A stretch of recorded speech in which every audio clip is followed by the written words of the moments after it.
좋겠습니다. 아마 많은 분들이 이제 제 처음에 비주얼을 보고 놀라셨을 거예요. 네, 제가 오전에 우리 그 청소년부 아이들이랑 이렇게 설교를 하고 왔는데 우리 아이들도 저를 보자마자 와 하는 표현을 했었어요. 어떻게 저렇게 저런 비주얼인 사람이 목사야? 이런 이제 표현이겠죠. 아마 여러분들도 밖에서 저를 만나셨으면 저 사람이 목사다라는 생각을 할 정도의 비주얼은 아니잖아요, 그죠? 그래서 아까 아이들한테 물어봤더니 미용실 언니 같다. 네. 그런 이야기들도 많이 들었고, 네. 하지만 저는 이제 서울에서 이제 성교육 상담센터 숨이라고 하는 기관을 운영하고 있습니다. 그래서 목사이긴 하지만 굉장히 이제 교회 바깥에서 많은 이제 강의를 하고 있습니다. 특별히 저는 학교 현장에 좀 오래 있었어요. 그래서 대안학교, 또 여중, 남고, 여대. 굉장히 극단적인 곳이긴 하지만 지금도 이제 대학교에서 강의를 하고 있고, 또 여러 이제 기업이나 공무원들, 또 뭐 여러 뭐 연예인들 이런 사람들한테도 제가 계속 이제 강의를 하고 있습니다.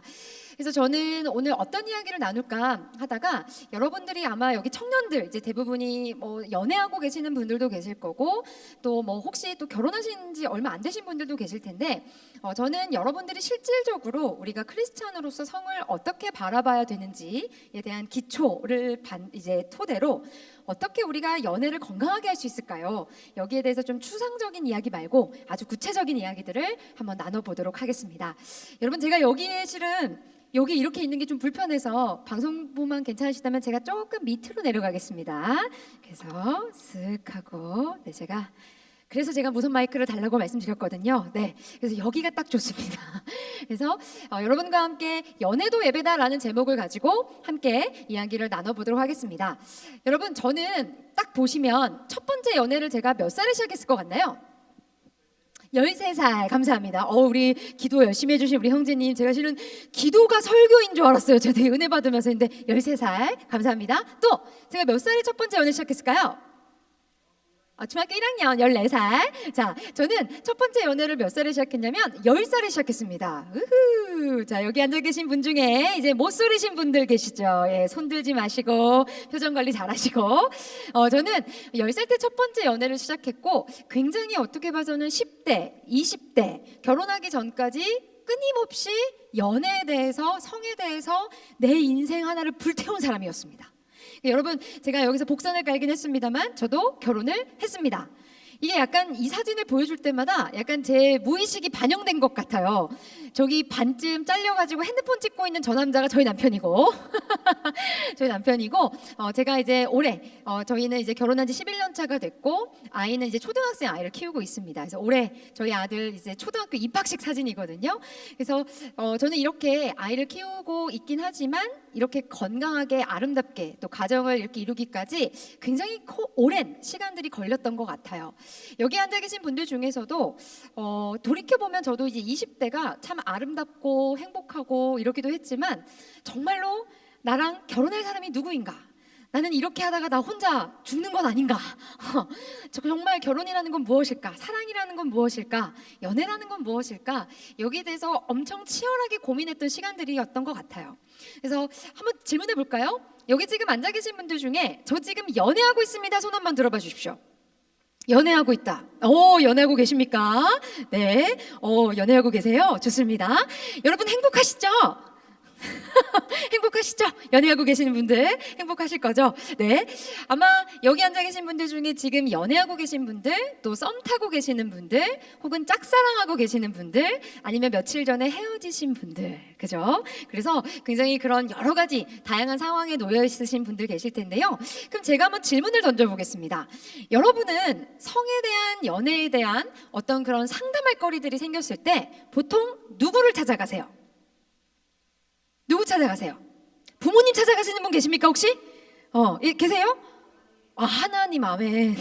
하나님 아멘. 죄송합니다. 제가 이 상황을 괜히 형제님 저랑 같이 서셔서 어떻게 설교를 하시겠어요? 아까 기도부터 심상치 않더라니. 그죠? 좋아요. 하나님 좋습니다. 근데 사람으로 한번 제안 줘 볼게요. 누구 찾아가세요? 누구? 친구, 형, 뭐 동네 형, 그죠? 동네 언니, 아마 친구들일 겁니다. 그래서 여러분들이 성에 대한 아마 상담이 뭐 예를 들어서 오늘 형제님 이름이 어떻게 되세요 오늘? 요? 용호. 네. 제가 우리 오늘 용호 형제님을 타깃으로 삼도록 하겠습니다. 예를 들어 이런 거겠죠? 용호 오빠가 요즘 밤마다 나한테 혜민아 뭐해? 자? 라고 톡을 보내. 뭐야? 용호 오빠가 나 좋아하는 거 맞지? 이러면서 여러분들 주위에 친구들과 함께 연애 상담하는 친구들이 꼭 한 명씩 있을 겁니다. 그죠? 근데 현실은 어떻냐면 죄송하지만 옆에 앉아있는 지체들의 얼굴 한번 쳐다보십시오. 쓱 쳐다보세요. 연애 상담 잘해주게 생겼습니까? 네. 그 지체를 향해서 우리 조금 이렇게 얘기하고 시작하도록 하겠습니다. 나이에 상관없이 처음 보더라도 이렇게 얘기하죠. 야, 얘기하세요. 야, 야, 너나 잘해. 여러분 제가 왜 이렇게 이야기를 하냐면 저도 알고 있습니다. 저희 센터에는 이제 저는 유치원생부터 60대 이상의 부부 세미나까지 저희는 다 하고 있어요.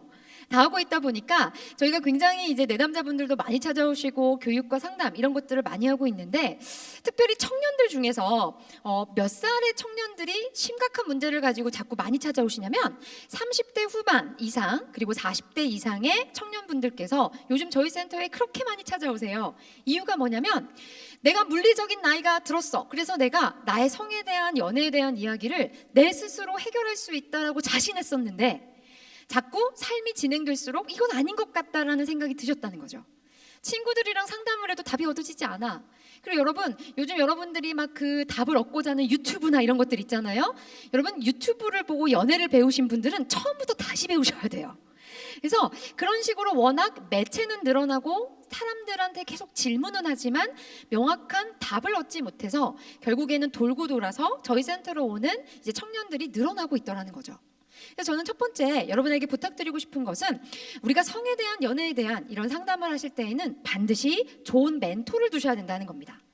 그런 점에 있어서 그 멘토의 조건은 뭐냐면 결혼하신 분이셨으면 좋겠어요. 왜 제가 그럼 여기에서 아니 내가 아직 결혼을 안 해서 그렇지 저도 알 거 다 알아요 목사님 이렇게 이제 반박하고 계시는 분들도 계시겠지만 제가 왜 결혼이라고 하는 이런 그 제한을 두냐면 바로 이것 때문에 그렇습니다. 우리가 보통 이제 직장에서도 여러분들 성교육 많이 배우시잖아요. 그죠? 아마 의무적으로 직장에서도 대학교에서도 이제 성교육을 하고 있는데 여러분들 그러면 성교육은 뭘 배우는 시간이라고 생각하세요? 용호 형제님? 뭘 배우세요? 뭘 배우는지 나 이런 센스 너무 좋아. 고정해 주세요 오늘. 용호 형제한테 우리 투탑으로 갑시다. 나 너무 좋아. 너무 좋아. 하이. 네. 용호 형제님 성교육은 뭘 배우는 시간이라고 생각하세요? 성에 대해서. 그럼 성이 뭔데요? 성이 뭘까요? 남과 여를 구분하는 성. 남과 여를 어떻게 구분하는데요?